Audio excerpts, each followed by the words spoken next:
சீமானுக்கு தனியில் குறித்து அக்கறை இல்லை.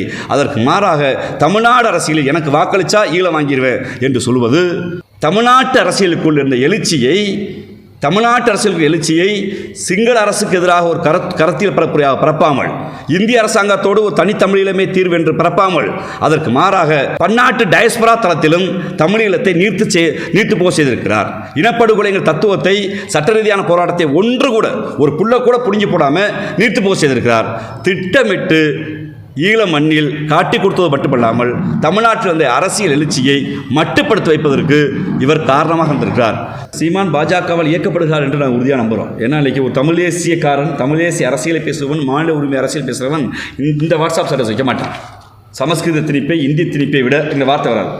தேசிய அரசியல், மொழி அரசியல் என்று பேசுகிறவன் எவன் ஒருவனும், எந்த இயக்கமும் சீமானை போட்டு தற்கொலைத்தனமாக பிழைப்புவாதமாக இந்தியை, சமஸ்கிருதத்தை ஆதரிக்காது.